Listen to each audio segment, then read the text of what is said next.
Hello everybody, this is David Miazga with David Miazga Racing, Downfield Racing, and the Budget Pro Mod channel. Today I'm just going to show you a quick little video on moly, molybdenum sulfide paste. We'll get into it right now. Just going to install the camshaft. I did have the crank in it, but I wanted to, for video's sake, I wanted to pull the crank out again. And just wanted to install the camshaft. It's a hydraulic stick. 0.480 lift with a 1.5 ratio rocker. It's just a Engine Tech cam. That's the number there. It's actually an old Seal Power number, 186R. 320, yeah, 322 duration. And it's 480 intake, 480 exhaust. So basically, it's pretty close to the old. It's pretty close to the old 3030 mechanical in a hydraulic form. Anyway, so we're just installing the cam. I've lubed the cam bearing. I use this Chevyii bearing guard. I've had it for a while. It's got this nice and sticky, ready type thing. So on my bearings. Anyway, so I lubed all that, and I usually stop about here, and I'm going to be painting the lobes with this Jet Lube MP50 moly paste, and it's molybdenum disulfide. It's molybdenum. Really what it is, the molybdenum disulfide paste. It's a high pressure lubricant. I discovered this 40 years ago. A non-melting paste, combining concentrated percentage of molybdenum disulfide,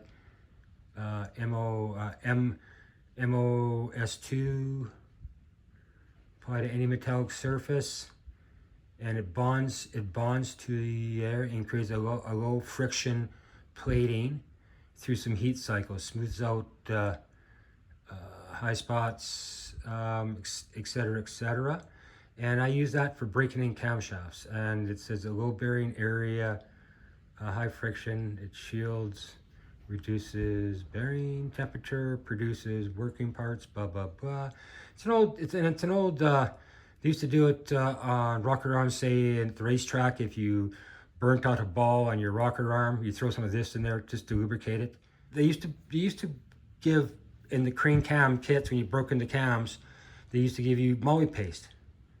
And that was just kind of a secret thing. And then we figured out it was this, and I've been using this ever since. And I break in the cams with that lube. All I do is open her up here. Get it out. There it is there. And if you look at it, that's what it is. And I'll make so I'll paint the cam with it. The lobes, I'll put a coating on this. It's kind of hard to do it through the camera. That's your cam, that's your fuel pump eccentric. Let me see here. So yeah, so I paint all the lobes. I don't paint the journals. I just paint the lobes, and then I paint the bottom of the lifters. And I put a big dose in there, and that aids in break-in. And then of course, because the moly will bind molecularly, it will get into the pores of the metal, and it'll stay in the pores, right? And through different heat cycles, and it will embed itself in there, and it'll give you your cams. Normally, I've never had a cam wipe out, but hopefully not this time either. But I've always used this, and my secret is I run the motor. As soon as it barks once, it's up on idle at 2,000 RPM for 20 minutes. It never stops. And if you have to stop, then you never let it idle down for 1 second. and then you keep running it for 20 minutes. Then after that, after it heat cycles, after 20 minutes, then you can start bringing the idle down. Then you start bringing the idle down from 2,000 to about 1,600. You let it sit there for a few more minutes, and you slowly bring the idle down to the motor, and then let it idle for a split second, then shut it off. Check your valve lash, you know, go through all the procedure, check your oil, fire it up again, set your timing. You're doing your timing, you're doing everything at once here. So set your timing, do all this, adjusting your carb, but this motor cannot ever go below 2,000 RPM for even a fraction of a second. You do that, you'll because it's splash lubricating, you wipe out, you can start deteriorating the lobe, and you can wipe out a lobe real fast. But with this Molly, what happens is it builds up a wedge as it goes around, the lifter goes around, it scrapes it, and then it builds up a little wedge between the lifter and the lobe. So as it's going around, it's always putting a little bit on there, because I put a fair bit of excess, and the only point, you know, the lobe is, the lifter's only not fully on the, like only a portion of the lifter is on the lobe, right? So it's turning, it's swirling, right?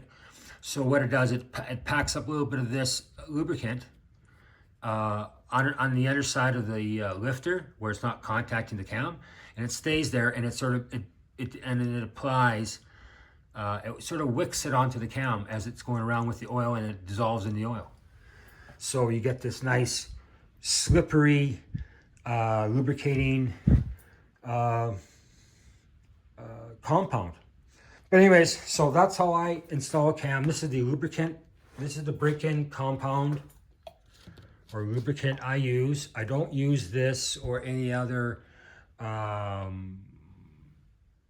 stuff for a cam. I don't use any cam or crane cam or comp cam or any kind of lubricants from them for break-in. That's the only one I use for break-in. And then when it's all done, you got your break-in period done, your motor, and you just dump the oil out. And you'll always get a little bit of residue in here. And it usually takes about 3 or 4 oil changes before it actually comes crystal clear again because there's always a little bit of residue in there, but it'll never hurt because you can see it's so slippery. It's lubricating, right? And once it's broken, then you're good to go. And your motor is actually will reduce friction internally because of it.